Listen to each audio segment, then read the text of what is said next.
Marshall McLuhan, CBC Presents, 1999.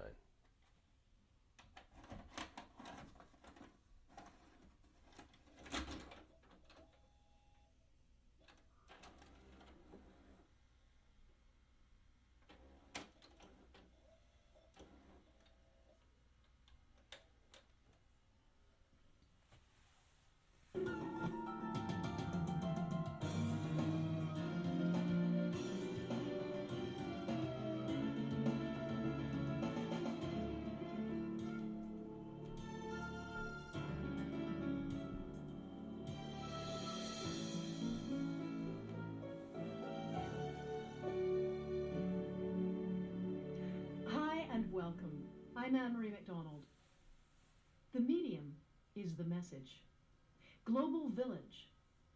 Famous phrases, perhaps even more famous than the name of the Canadian who coined them, Marshall McLuhan. A professor from Winnipeg whose theories about mass media turned him into a media guru. He predicted the internet before there was a name for it. But the private man remained an enigma. Reserved, difficult, uncomfortable with the fame he sought. Tonight's show evokes the complexity and the deceptive simplicity of his theories, as irreducible as the man himself. High intensity, you understand? A hot medium. What I as would opposed give for to a large sock as with horse opposed to manure in it. Clint, she uses essentially What do you linear. do when you get stuck on a movie line with a guy like this behind you? Wait a minute, why can't I It's give just my maddening. opinion? It's a free country. He can give you. Do you have to give it so loud? I mean, aren't you ashamed to pontificate like that? And the funny part of it is, Marshall McLuhan, you don't know anything about Marshall McLuhan.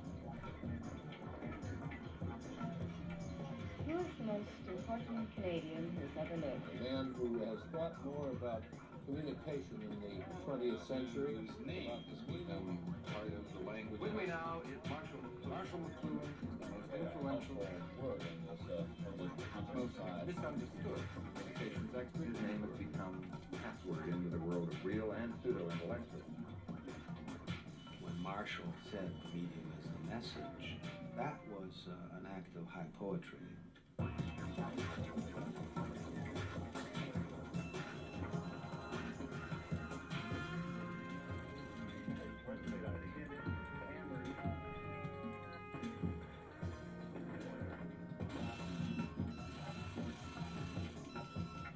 I have to think every time I hear you say a sentence of whether I totally understand it. There's so many people wanting to explain. Marshall, it's there. Look around. We swim in McLuhan's ocean.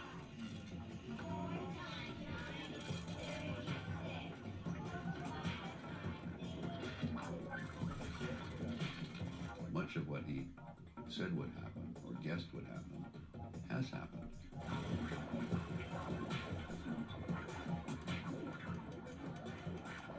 He's not just a pop culture figure, no. He's got metaphysical value.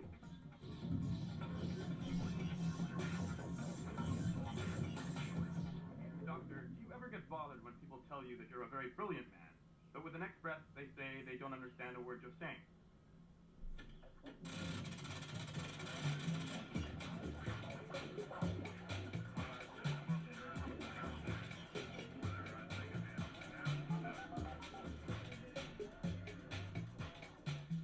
My children who have never known my father have grown up with images of him on television constantly. They can go on the internet and find 100,000 references to him with no problem. But they will never know who that guy was.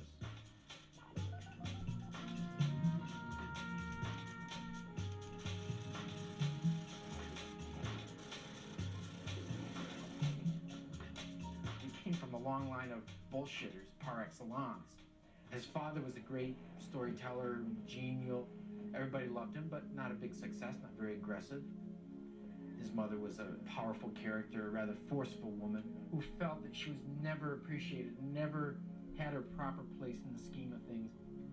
She was somebody who was always dissatisfied, made their home life turbulent constantly.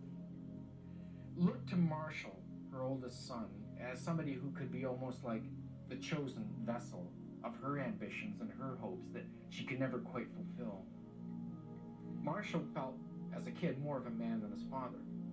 His mother turned him into the kind of person almost brittlely self-confident because he had been forged to his mother, constant standing up, fighting resistance, knowing that nobody around him was quite his peer. He came to the University of Manitoba as an undergraduate. He was ready for bear. And he finds a bunch of second-rate professors who, after a while, become very intimidated by this kid in the classroom because as soon as classroom's over, they kind of duck out because they don't want Marshall coming up to them and saying, well, what about this, that, and the other thing? Challenging them.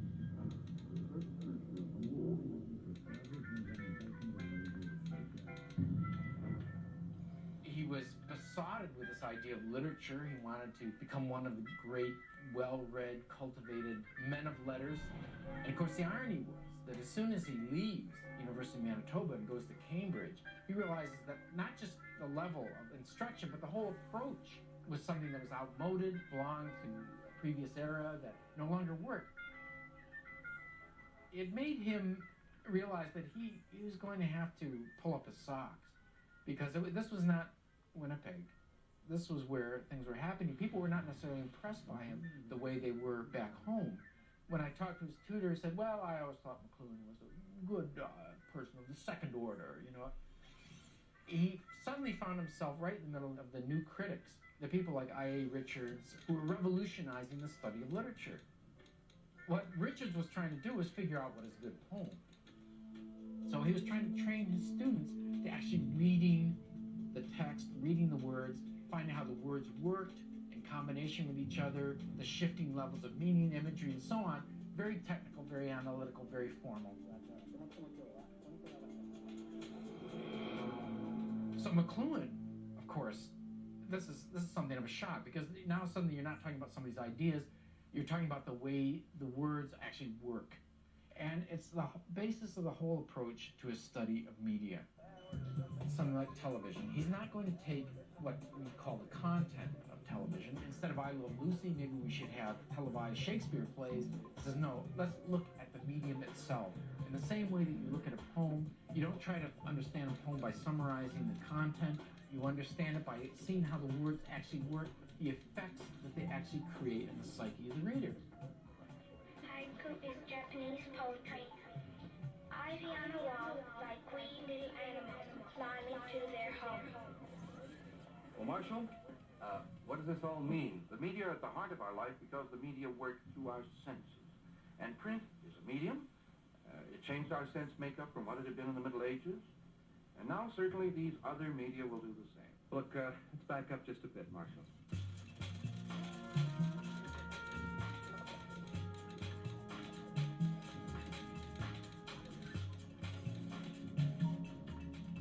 And I was aware of this figure in white, standing, very slim, standing cynically apart from the other people. Had a little, very, very thin little mustache, coughing on a pipe and looking very superior. I thought, what a strange looking creature.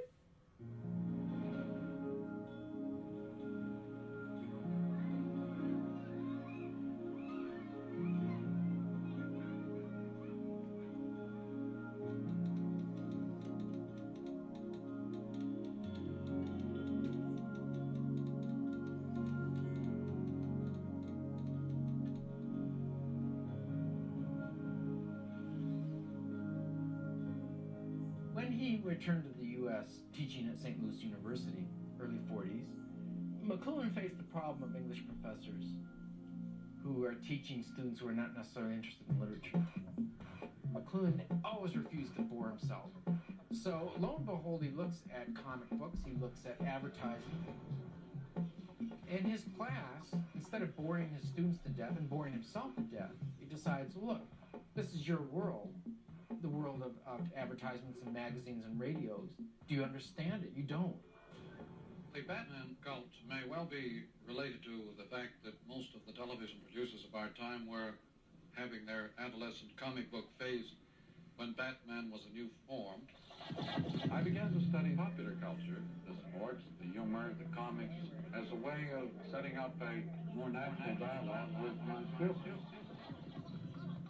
If you don't understand these everyday things that are absolutely basic part of our lives, why spend your time studying somebody else's world? Marshall recognized that the strategies of the world of business, of advertising, were really the same as the strategies of the poets. There's a world of difference between the Divine Comedy and a Coca-Cola ad. But the difference lies not necessarily in the method.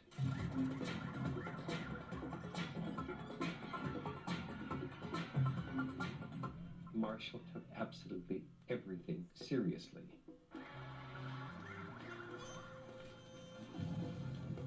I got a book out called The Mechanical Bride in 1951.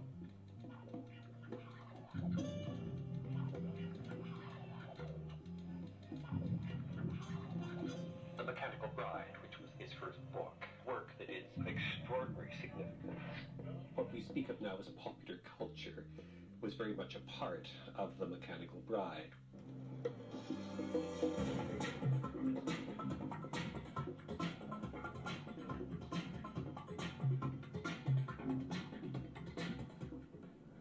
One of the probably family favorite books would have to be The Mechanical Bride. I remember we were clipping commercials and papers for him all those years. It was hilarious. When he sent it to the publisher, his editor kept saying, tone it down, until the final product we thought was really so dull. But they were afraid of Marshall's ideas. And just about 2 months later, the Electronic Bride arrived. So the book was a little too late. It sinks without a trace. He's unhappy with the way it's been handled by the publisher. McLuhan is very much aware that he's in a bind. McLuhan is not a writer, primarily. And as he gets older, he loses patience more and more with this kind of slogging away at crafting conventional academic articles and books.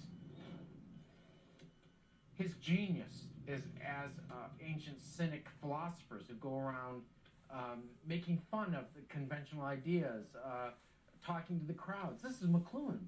Anything I talk about is almost certainly be something I'm resolutely against. And it seems to me the best way of opposing it is to understand it, and then you know where to turn off the button. Marshall was very much an outsider in the eyes of the large part of the department. There was a kind of prejudice against him, and looking with some suspicion upon students, for example, who became known as, McLunatics. When you could be, spending your energies on things like Donne and Shakespeare and the Sunday comics, well, it's like the little stuff that gathers between your toes. It's not subject for serious scrutiny. The big advertising people and so on are tremendously interested in anybody who understands the effects of media.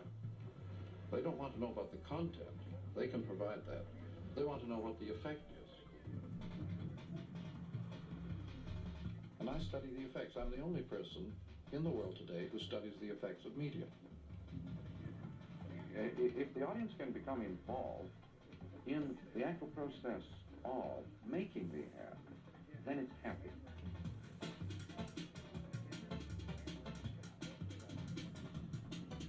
These people in advertising are amongst the most intellectually curious, rebellious, experimenting.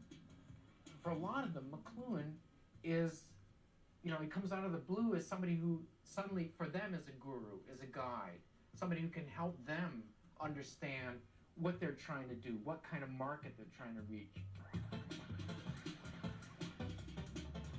Do you know that most people read ads about things they already own?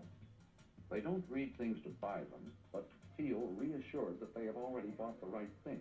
They get huge satisfaction from ads, far more than they do from the product itself. And these people in advertising and business knew it, and knew it more profoundly and certainly much faster than anyone in any academic institution. There was a director of a company recently who announced, our image has become so potent that some of our stockholders are writing in to ask what we produce. It was a perfect marriage. Here you have Marshall McLuhan saying some things that a lot of scholars were poo-pooing, and Marshall was looking for gratification. He was looking for acceptance. He was looking for an audience. He had an ego. But in the same way, most advertisers do not understand TV media.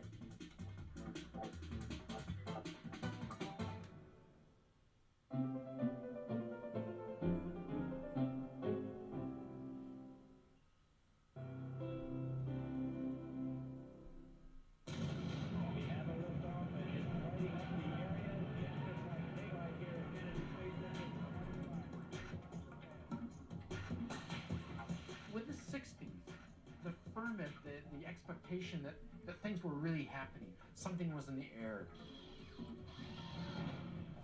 Music was boiling, rock and roll was brand new. The most important thing in the 60s was television. It was the fastest growing medium in history. I was just thinking today that they should have all TV commercials with just soap operas in between. The Kennedy-Nixon debates of, 1960. And now for the first opening statement by Senator John F. Kennedy. John F. Kennedy's assassination. Well, a lot of new things were happening. We had no tools for dealing with this, for thinking about it, for looking at it. It felt more like there was a sort of steamroller rolling over us.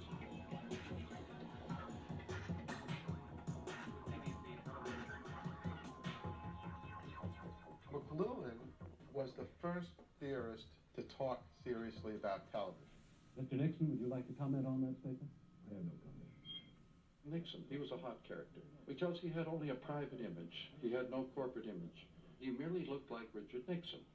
To be a good TV image, you have to look like a lot of other people. That's called charisma. Well, I'm not a crook. Let me just say this.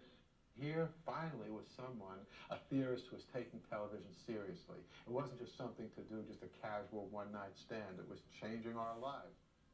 Cool is evolving, hot is not.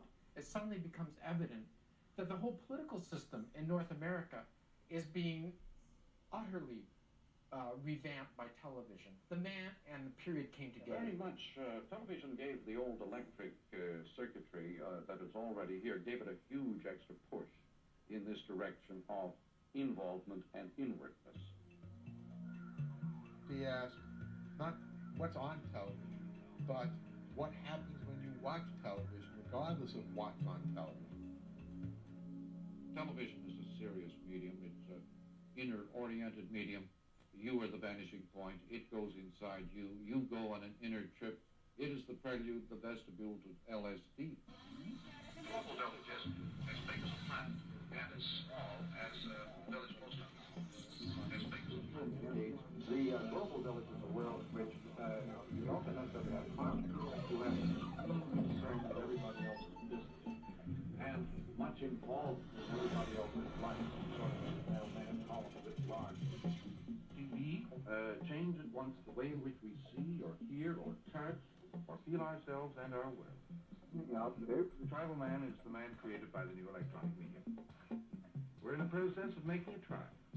来週はね、磁石の勉強をいたします。ではまた来週まで。さようなら。Educators feel that they're behind the curve. People are being driven crazy by the sense that they're missing something. Today we want to begin a study of a quadratic equation in two variables. Education is war declared on the young. You're going to imprint violently on the young a certain pattern. That is war. I would suggest that if you were to put TV in the classroom, it would blow the classroom to bits. From the teaching processes would be completely transformed. It would be exactly like bringing the Trojan horse inside the walls of Troy. It would simply alter the entire pattern and procedures of the classroom, and to create an altogether new educational form. His theories have a kind of comprehensive explaining power that seems to correspond to a hunger to understand a huge shift in culture and in society. Publishing Gutenberg Galaxy, Understanding Media, that exploded like a bombshell. Good news threatens people with change. Bad news merely enables them to enjoy the grief of their neighbors. There's a great euphoria pours off the bad news item that makes people who read it or see it feel, there but for the grace of God go on. There are certain notions of his, like understanding the media as extensions of the senses, which are really simple sounding but incredibly powerful.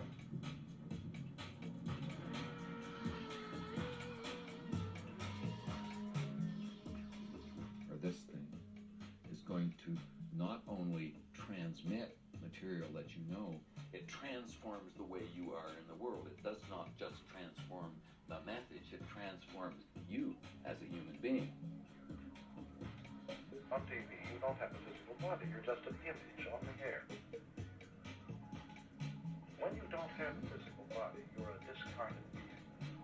You have a very different relation to the world around you.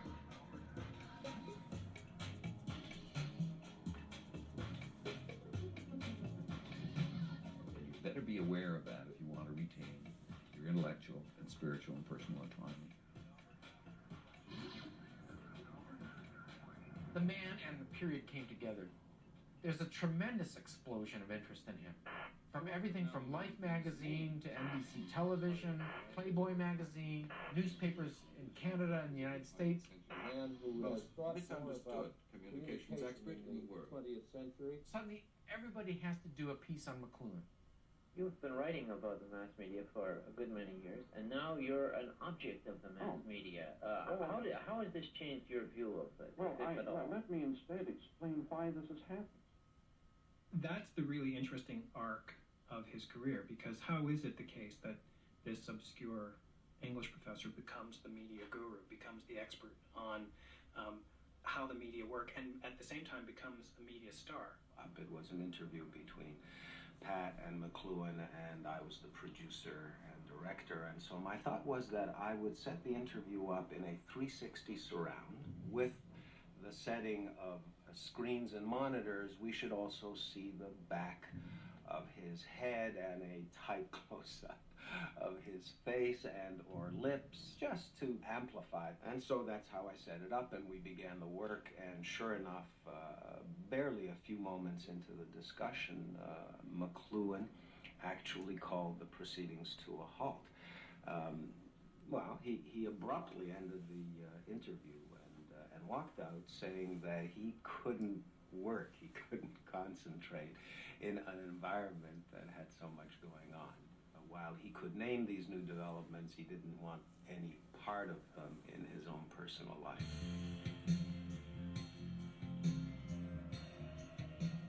As the decade goes on, you have riots on campus, you have upheavals in politics, you have the hippies, the yippies, and so on. McLuhan seems to be the person who is able to say why this is happening. This involved everything from the war in Vietnam, to drugs, to the breakdown of morality, and so on. You could see very well that lives are being destroyed by cultural change.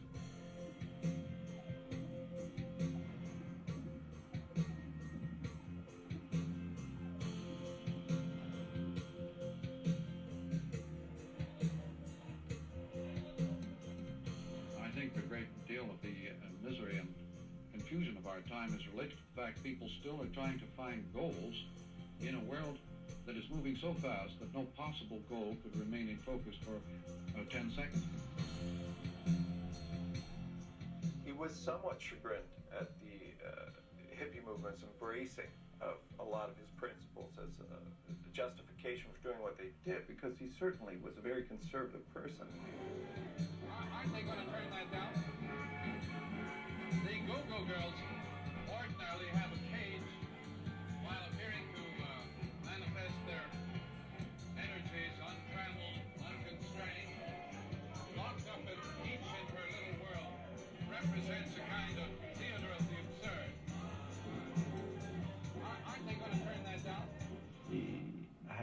strong moral stances, and certainly wasn't shy about expressing them. He took part in right-to-life demonstrations constantly, and it certainly defined the way in which he saw his universe. He would question everything up to matters of doctrine, and then that mind shut down. Well, the media guru, his mantle that was draped over his shoulders, it certainly never applied much around the house. The topic of conversation would be dominated, of course, by my father. And he would say, made great strides today, made, great discoveries. And he'd come in very excited and he'd share this with us. And, it was very boring stuff. Whereas when you go up in an airplane, you begin to work away at forming a destination image or syndrome that imprisons you in a kind of hope bubble or pattern. It was boring. Dad was a geek. Dads are always geeks. It doesn't matter, who your father or mother are. They're very uncool. I do understand only when he does explain it to us, not as he writes it. He had an office, but he just simply continued it at home, in the living room, in the kitchen, because we'd have to, tiptoe around wherever he was working. You had to try to keep it down. There never was a moment when he wasn't working. That was all he was interested in. I have, by the way, a peculiar reading habit that I developed in recent years. I read only the right-hand page of serious books. If it's a frivolous, relaxing book, I read every word. I find that by reading only the right-hand page, this keeps me very wide awake, filling in the other page out of my own noodle. In a way, Marshall was like a horse with blinders. He had his own ideas, and what the other people thought it didn't matter. He was a family man in that he liked the idea of being a family man. But he was so nervously organized that he couldn't stand the chaos of children. I'm sure that when my daughter enters church to be married in a few days, this will be a tremendously sentimental occasion. Yeah, it is. It's a very brief sort of topic, isn't it, compared to motherhood, which extends outward for great periods. No, fatherhood is a very abrupt, aphoristic matter. It's just an aside. He was not an affectionate father. Occasionally he tried to play the role of father, but he was not a father who could really listen to his children, I think, and give them a kind of emotional, affectionate sustenance. He was truly wounded by his own upbringing, where the sort of genial figure in the family, his father, was not somebody he could respect. The person that absorbed all his emotional field, energy field, was his mother, who was a person that he always had to fight and resist. As his son, I can't say he wasn't judgmental. I think he was extraordinarily judgmental. At that point, I left, and that was a difficult time for him. Why did I leave? If you had asked me then, I would have said I was sick of being Marshall McLuhan's son and I wanted to find my own identity.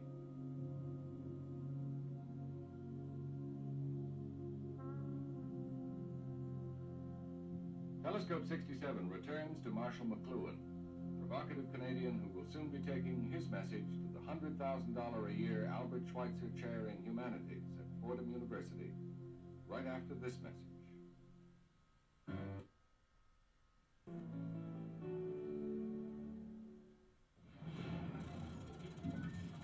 University of Toronto English professor Marshall McLuhan was awarded the prestigious Schweitzer Chair in Humanities. salary. The others include a salary of $100,000. Professor McLuhan will receive a salary of $100,000. Argue that advertising and television executives How can advertising be no gauge be any gauge for academic excellence? Speculation continues about the academic credibility of many of them. Some would say that Las Vegas has finally found its way to the Ivory Tower. Las Vegas encroaching on the Ivory Tower? How do you feel about being at the center of a political controversy here in New York State? It's more than I bargained for, indeed. They were fiercely jealous of the amount of money he made, and they were fiercely jealous of his fame. His critics are almost as lively as his admirers. They call him a gadfly, spellbinder, a word merchant. Now, the beloved here, when I was there, Kierkegaard is a man of great relevance for this time. Life can only be understood backwards, but it must be lived forwards. No one can make sense out of more than 10% of what McLuhan has to say, and that seems to include even the professor himself.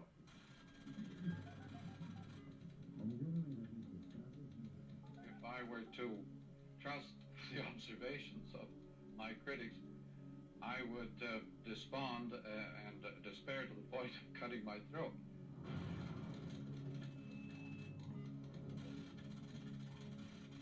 The great many academics thought he was entertaining, not because he was, in their view, a great scholar. It was very hard for him, I think, to find people that he could really unburden himself to, who weren't intimidated by his intellectual stature or the quality of his mind, but were peers. McLuhan suffered from a lack of people who would say to him, "Marshall, you're making a mistake here." He was lonely. He phoned me one time very earnestly late at night.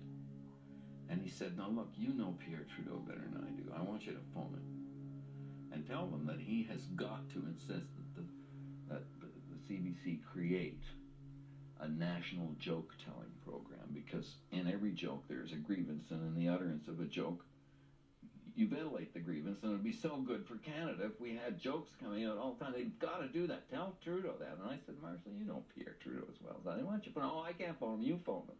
But this was a very earnest conversation.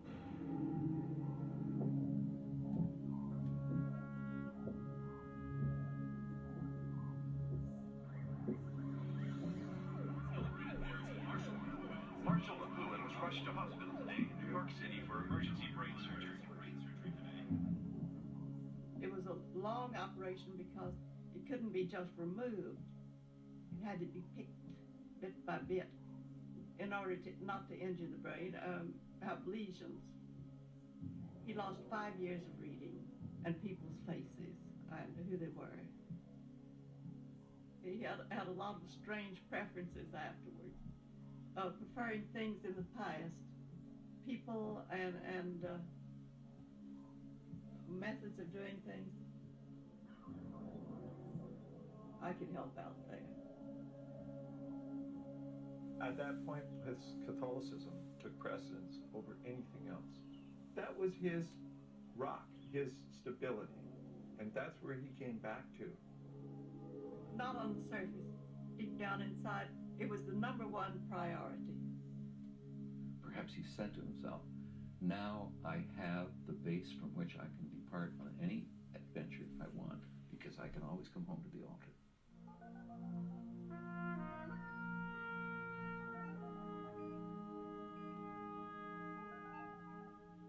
Marshall leaned toward coming back to Canada. After all, he was Canadian. So Claude set to work, and he dangled the carrot in front of the donkey's nose. And so what if I give you your own center? U of T President Claude Bissau announced a new school of graduate studies. This in the news again.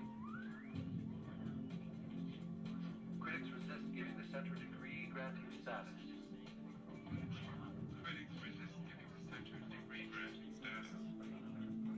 U of T granted him very little acknowledgement, and that very grudgingly. I mean, that was my perception as one of the kids, and it was the source of a lot of pain.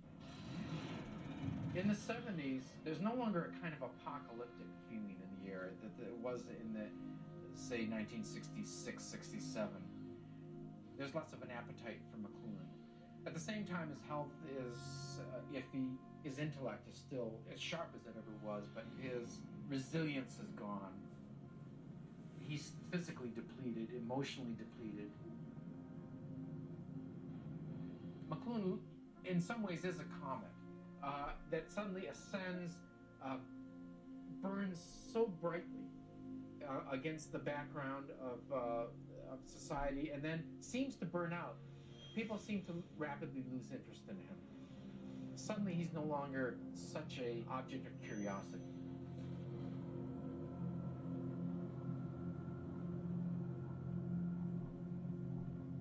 There was a huge pressure on him, and especially in the 70s. The pressure was to deliver constantly fresh and new innovative insights and ideas.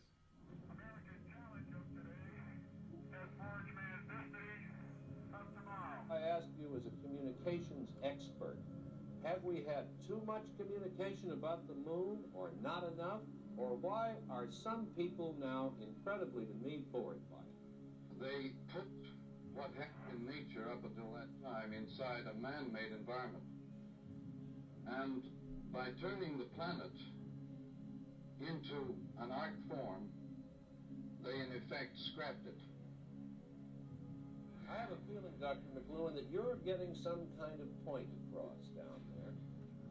Typical McLuhan line. Not original. Not original. I'm going to ask you all to think of these weighty remarks for a minute. Every time I hear you say a sentence is whether I totally understand it. What makes sense out of more than 10% of what McLuhan has to say? It was difficult being Marshall McLuhan. There was this constant pressure to deliver the ever new and the ever deeper insight. And when he didn't do that, they'd say, oh, this is old hat, or this is more of the same. Academics need fame. They tend to talk as if they disdain it, but Marshall really did pretty badly. He starts becoming marginalized from both sides, both the academic side, which have been distancing themselves from him or pushing him away from them, and then his relationship to the wider media world gets complicated because he becomes a kind of joke or, cliche. Mr. McLuhan, is Canada a cool country or a hot country? Oh, very cool. McLuhan taught us to be cynical about the way media treats its own subjects. This must have been the hardest thing for him to accept, knowing that his own analysis made clear to him what was happening to himself.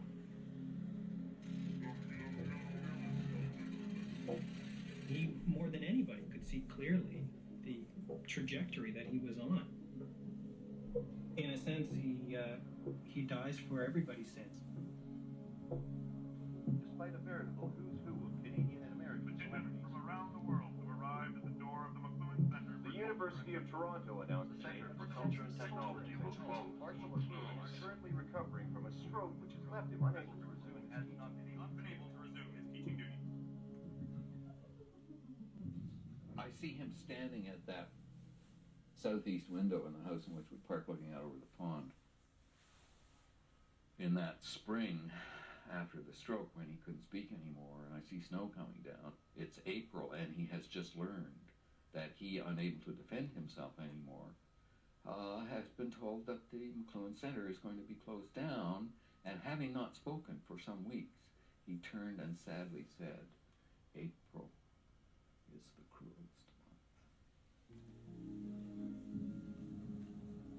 The power of poetry was able to surface in him and allow him to utter his grief and his outrage that he now, unmanned by the loss of his tongue, should lose the thing that he built, and poetry gave him the way to utter it, and then he went back to not being able to speak.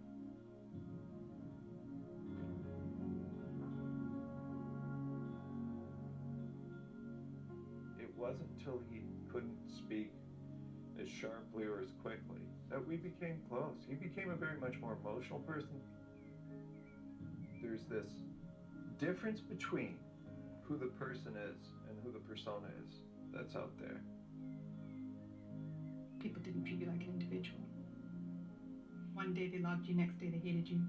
So you got rather protective of your family and the price that went with it. The private person is always the private person, and I think that's what freed him in the sense that he had a public persona. An actor, in a way. His mother was an actress. There was the actor that could go home and be a private person. So it consumes its victims, ultimately. In the news today, media guru Marshall McLuhan died at the age of 68 at his home in Toronto's Wychwood Park. Known to some as the Oracle of the Electric Age. Suffering from a series of strokes. A great theorist, a colorful career. End of an era. I happen to have Mr. McLuhan right here. How you ever got to teach a course in anything is totally amazing. Boy, if life were only like this. He's much bigger now than I think he ever has been. The crowd that's now discovering McLuhan's work doesn't have the hang-ups that the last one did. Doesn't have the same blindness. Wired was actually reporting on the very things that he anticipated. People, when they first read this, thought, well, I don't know. If you pick this up now and read this, you're like, yeah, that's how it is. You will go to the telephone, describe your interest, your need, your problem. They send you the package as a direct personal service. This is where we're heading under electronic information conditions. Products increasingly are becoming services. What we experience now isn't direct, it's what we experience through the media. McLuhan already noticed this. This was the extension of the electronic media that he wrote extensively about. McLuhan's style of writing was in the form of electronic text, even though that medium didn't exist at that time. The global village is wide as a planet and as small as a little town where... The global village came to greater fruition on the web, even though McLuhan wrote about that in the 1960s. You could look at media as a lens on society. My golly, this time goes fast. McLuhan foresaw that this was going to be a sweeping social and cultural change. Why do the wheels keep hurrying us downtown? That it is this obsession with the contents of the file.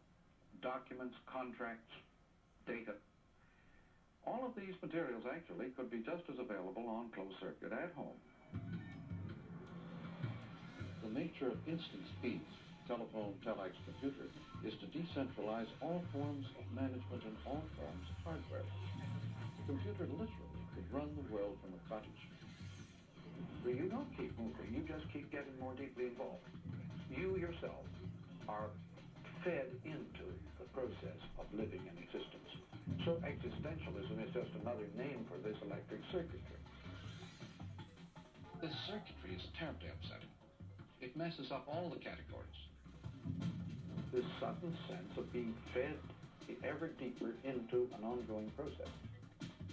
He was observing the human condition, which is a condition in motion, a world in motion, a world of invention, where every new invention changes just about everything that came before it.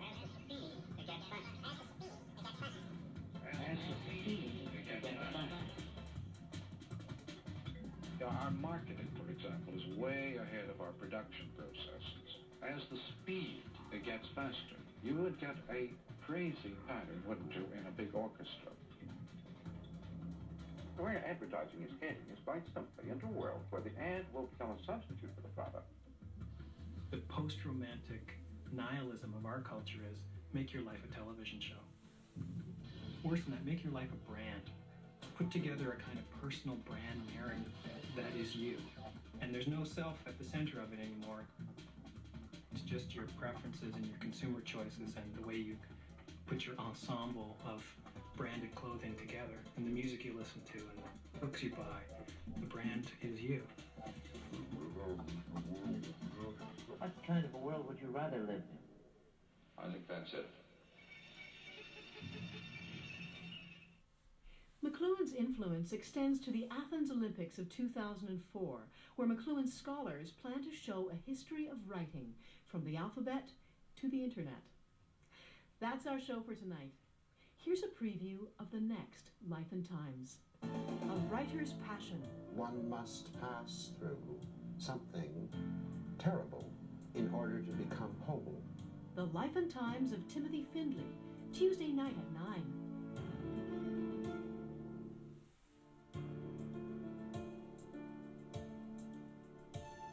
For 60 years, this film has captured the imagination of young and old. I have a feeling we're not in Kansas anymore. Sunday night, CBC Television brings you an original masterpiece. Let the joyous news be spread, the wicked old witch at last is dead. Enter a world of enchantment where true friendship passes the test of time. I'll see you reach the wizard, whether I get a heart or not. CBC presents The Wizard of Oz, Sunday night at 8.